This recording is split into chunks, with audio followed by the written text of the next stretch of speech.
오늘은 사도행전 2장 37절부터 47절까지 복음의 폭발 그리고 참교회의 모습이라는 제목으로 하나님 말씀 증거하겠습니다.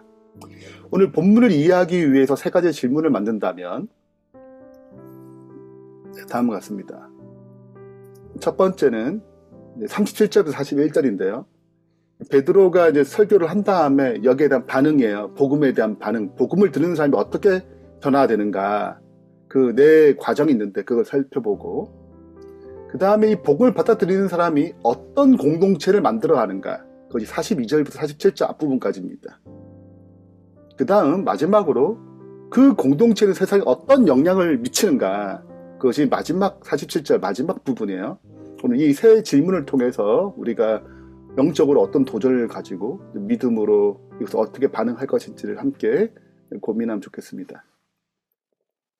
첫 번째입니다. 복음은 사람들을 어떻게 변화시키는가? 사도 바울이 이제 복음을 증거하는 거죠. 그 시대에 맞는 복음이죠.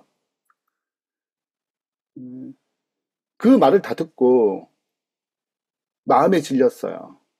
그래서 묻습니다. 우리가 어찌할꼬 하거늘. 베드로가 얘기하죠. 회개하고 각각 예수 그리스도 이름으로 침례를 받고 죄의 사함을 받으라. 그리하면 성령을 선물로 받으리니. 여기 보면 네 단계가 나타나는데 첫 번째는 양심의 가책이에요. 죄에 대한 직면인 것입니다. 이 똑같은 단어가 이제 사도행전 7장에도 등장하는데, 사도행전 7장의 스데반의 설교도 똑같이 마음에 찔리지만 스데반을 죽이는 방식으로 진행돼요. 그럼 오늘 본문은 회개하는 방식으로 진행됩니다. 죄를 직면하게 되어 여기에 대한 두 가지 반응이 있는 것입니다. 회개할 것인가 아니면 거부할 것인가. 오늘 베드로의 설교를 통해서 그들은 회개합니다. 그리고 질문을 던져요. 어찌할꼬 하거든. 구원에 대한 질문이죠. 구원에 대한 열망이죠. 진실된 질문이죠. 그때 이제 설명을 합니다. 예수 그리스도 이름, 그분의 이름으로 회개하고 침례를 받으라는 거죠. 과거의 삶에서 변화되어서 그리스도를 따르기로 공개적으로 선언하는 것입니다. 그렇게 되면 약속의 성취 두 가지가 주어지는데, 첫 번째는 죄사함이에요. 두 번째는 성령을 선물로 받습니다. 성령이 내주하기 시작한 거죠. 하나님의 통치가 실현되는 거죠. 하나님 나라의 특성이거든요. 성령의 내주하심입니다. 이 복음은 보편적 약속을 갖고 있어요. 첫 번째 약속이 뭐냐면 모든 세대, 민족과 시대를 구분해서 현재, 이 약속 너희 현재, 너희 자녀 미래, 모든 먼데 있는 사람, 이 나라와 민족을 뛰어넘어서 하나님의 부르신 모든 자들이 이 복음에 대한 약속을 경험할 수 있는 것입니다. 그 다음에 패역한 세대부터 구원이에요. 구원은 단순히 천국 가는 게 아니라 현재의 삶, 현재의 삶의 방식, 세상적 가치, 죄의 세상의 영향력에서 벗어나는 걸 얘기해요. 이미 세상은 사탄이 다스리는 세상이고 죄와 사망의 권세가 다스리는 세상이기 때문에 이 세상적 가치로부터 벗어나는 것입니다. 삶의 방식이. 근데 놀라운 결과를 가져오죠. 그날에 3천의 숫자가 더해집니다. 정리하자면 3,000명이 회심했어요. 그리고 전혀 새로운 공동체가 형성됩니다. 이건 다 하나님의 복음의 성령의 능력의 결과죠. 자, 이 공동체는 그러면 어떤 것인가? 이 변화된 삶이 만들어진 이 공동체는 어떤 것인가?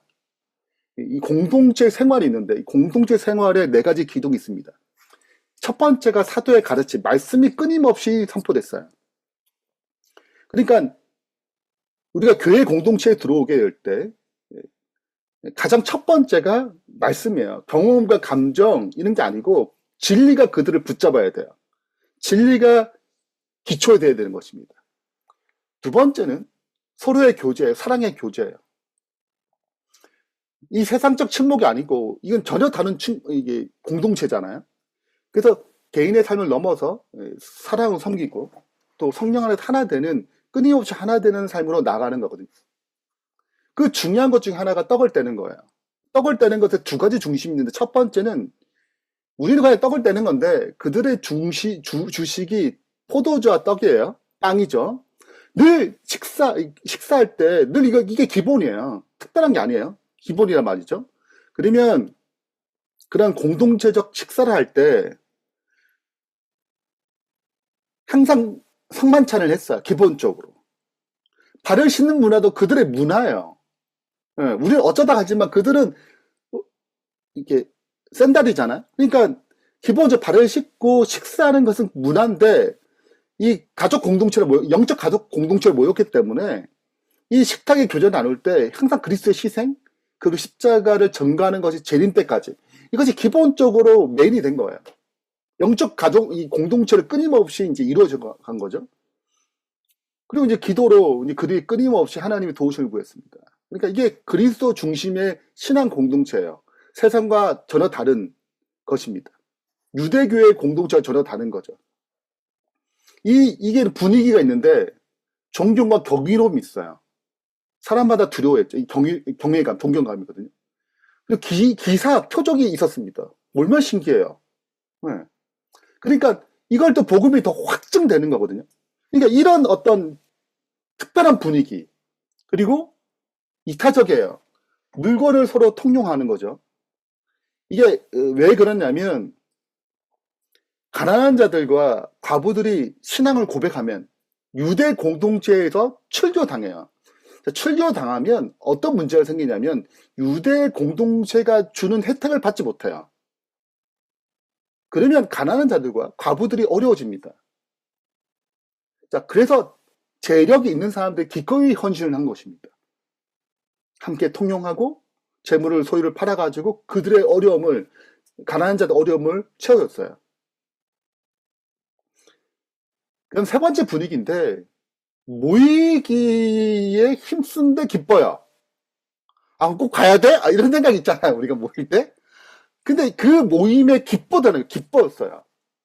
그래서 성전에 모이는 것, 또 집에서 모이는 그런 공동체적 모임, 이런 것들이 기뻤다는 것입니다. 자, 이것이 그들이 가지고 있는 분위기예요. 분위기. 자, 세 번째는 이제 이 공동체가 어떤 영향을 미쳤는가 이거예요. 공동체가 미치는 영향.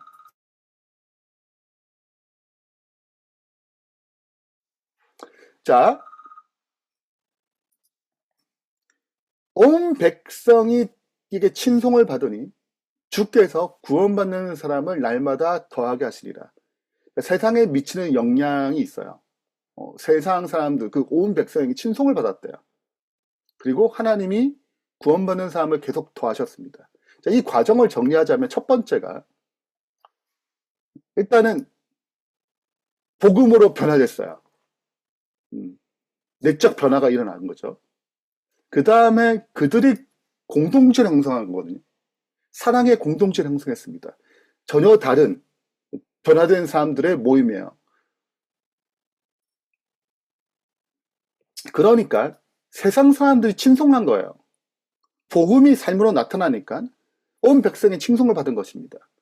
자, 그런 결과 교회가 성장하는 거예요. 이 중심에는 누가 계시냐면 그리스도가 계시는 것입니다. 그리스도의 중심에 성령의 능력이 그 일을 이루신 거죠.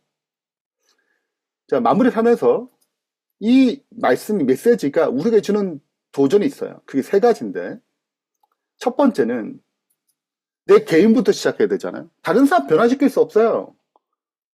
나를 변화시키는 거죠. 개인의 회심, 경건의 회복, 내가 복음에 대한 순종, 정말 죄에 대해서 회개하고 죄 사함을 흔히 누리고 성령의 인도하심에 따라 내가 순종하는가. 개인의 회심과 경건의 회복이 첫 번째예요. 초대교회 같은 놀라운 역사가 일어나려면 제일 첫 번째가 나로부터의 변화죠. 두 번째는 공동체성 회복을 힘써야 되는 거예요. 나는 나만 시행하면 잘하면 되지. 그렇지 않아요. 이건 공동체성을 회복해야 되는 거거든요. 이 공동체 연합, 사랑의 섬기, 그 예배, 혼자 예배 드릴 수 있지만 함께 예배 드리는 거잖아요. 성전에서 가정에서. 교제, 함께 기도하는 것. 사랑으로 섬기는 것. 이타적으로. 그 안에서 기쁨을 누리는 것. 이 공동체성 회복이거든요. 그것이 세상에게 영향력으로 나타나는 것입니다. 내 말과 내 삶이, 우리의 말과 우리의 삶이 세상에서 줄 수 없는 정말 매력적인 모습인가. 이것이 초대교회가 가진 아름다움이에요. 이 복음의 생명력이죠. 오늘 우리의 교회가, 그 교회에 소속된 우리가 그런 복음의 생명력이 넘쳐서 개인의 신앙이, 교회의 공동체성이, 그래서 세상에 줄 수 없는 그런 공동체의 아름다운 영향력이 나타나길 바라면서 말씀 마치겠습니다.